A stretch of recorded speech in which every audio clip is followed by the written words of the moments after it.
सेव्यमान पावनाङ्घ्रिपङ्कजं ज्ञानयज्ञसूत्रमिन्दुशेखरं कृपाकरं नारदादियोगिवृन्दवन्दितं दिगम्बरं काशिकापुराधिनाथ कालभैरवं भजे।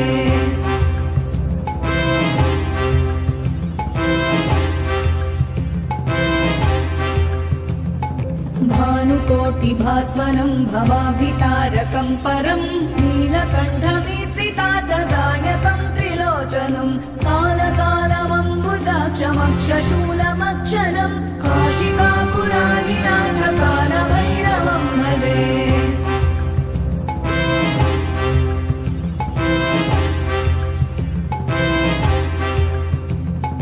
शूलटङ्कपाशदण्डपाणिमादिकारणं श्यामकायमादिदेवमक्षरं निरामयं भीमविक्रमं प्रभुं विचित्रताण्डवप्रियं काशिकापुराधिनाथ कालभैरवं भजे।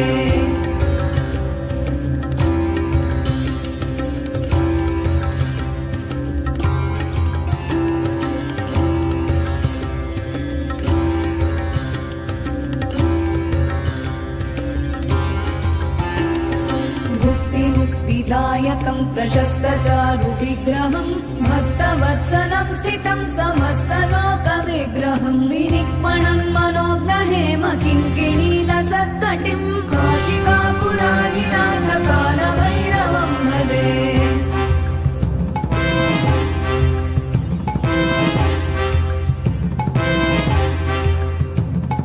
धर्मसेतुपालकं त्वधर्ममार्गनाशकं कर्मपाशमोचकं सुशर्मदायकं विभुं स्वर्णवर्णशेषपाशशोभिताङ्गमण्डलं काशिकापुराधिनाथ कालभैरवं भजे।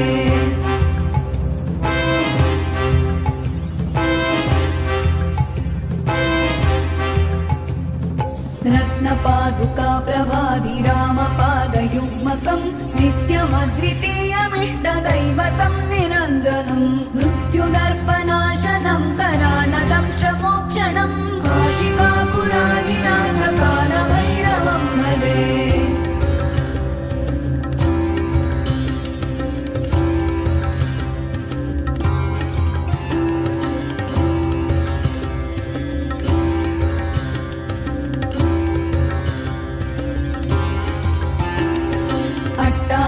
भिन्नपद्मजाण्डकोशसन्ततिं दृष्टिपातनष्टपापजालमुग्रशासनम् अष्टसिद्धिदायकं कपालमालिकाधरं काशिकापुराधिनाथ कालभैरवं भजे।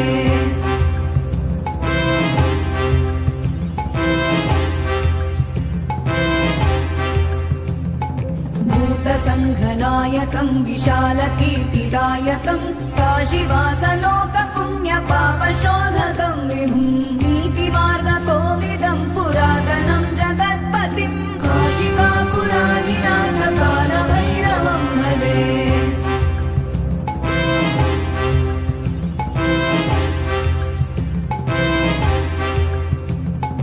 कालभैरवाष्टकं पठन्ति ये मनोहरं ज्ञानमुक्तिसाधनं विचित्रपुण्यवर्धनं शोकमो